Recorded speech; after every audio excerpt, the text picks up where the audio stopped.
Let's go, Brandon. We've been reading your comments. You want us to talk about Let's go, Brandon, the phenomenon that began, of course, when during a NASCAR race, the crowd was shouting, fuck Joe Biden, and the reporter off her own back.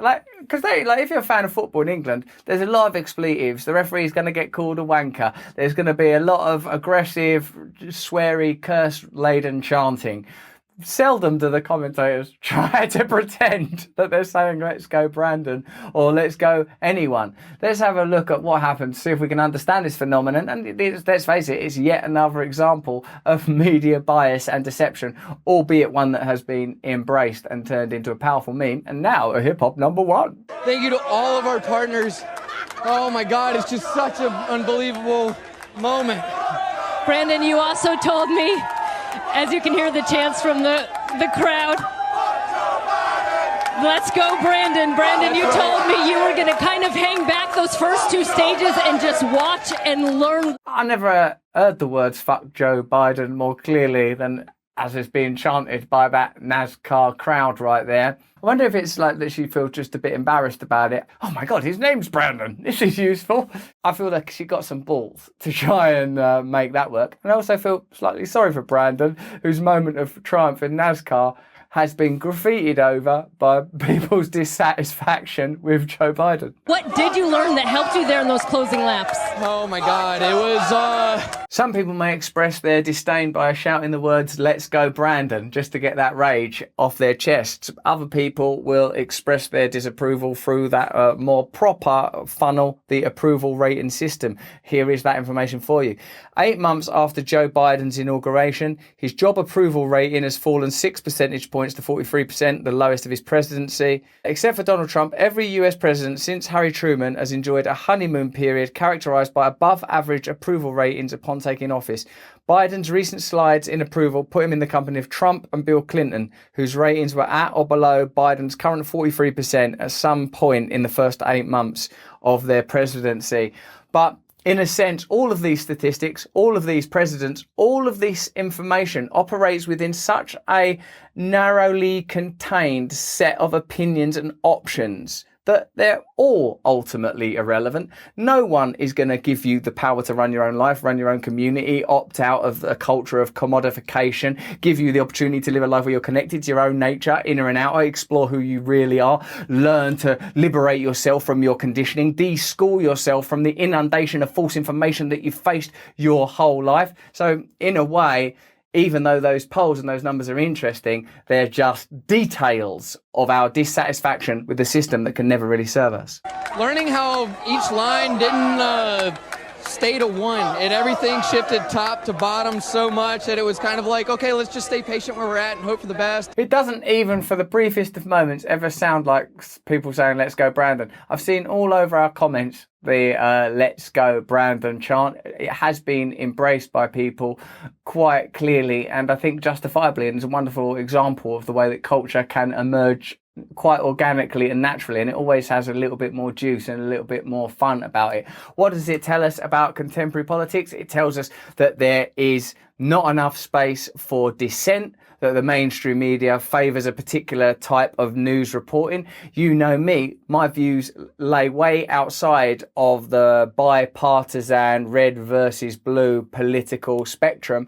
I believe that the kind of changes that we need to make far exceed anything that's been offered by any recent politician or any current political party, that we require systems that are based on community activity, community autonomy, individual freedom, the ability to control our own resources, a massive degree of ecological responsibility. But, you know, in a sense, what does it matter what I have to say? Because the whole thing can be summarized with the simple phrase, let's go, Brandon. Brandon, let's go. It's also amazing that the innocuous phrase, let's go Brandon, can now just be used to sort of code name fuck Joe Biden.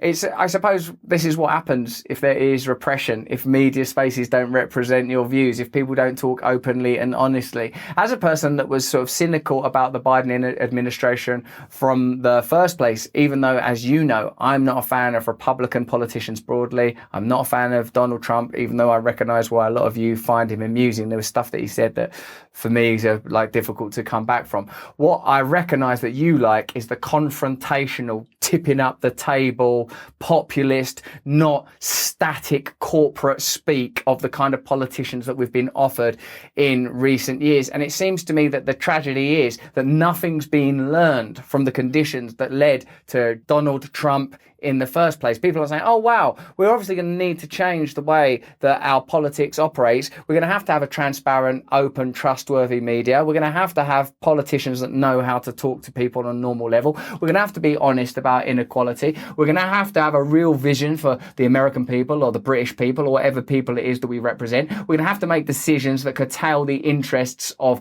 corporate giants and tech giants and pharmaceutical giants and start representing the interests of ordinary people. No, none of those lessons have been learned. The same relationships that have always been in place are in place. The revolving doors between Silicon Valley and Washington and Wall Street. The same structures continue to support themselves. And while that goes on, individuals will have no choice, no recourse, no access to democracy, because whoever you vote for, you're going to get some version of oppression. Perhaps oppression with the kind of delightful spike in some people's eyes of a kind of irregular figure, an anachronistic and unusual figure like Donald Trump, but you're never going to get, it doesn't seem to me at least, coming through that system, a politician who's interested in representing ordinary people. But ordinary people will continue to have a voice. My hope is that ordinary people from across the political spectrum, from a variety of economic, cultural and racial backgrounds, will come to realise that we have much more in common with each other than we have to argue about, and align and unite against the ongoing systemic controls that we regularly confront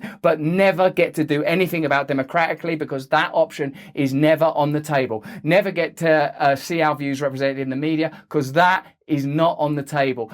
The only option that we seem to have to confront these ongoing concretized voices that bombard us day and night with messaging that is not in alignment with who we really are is to return to that rallying cry, let's go Brandon.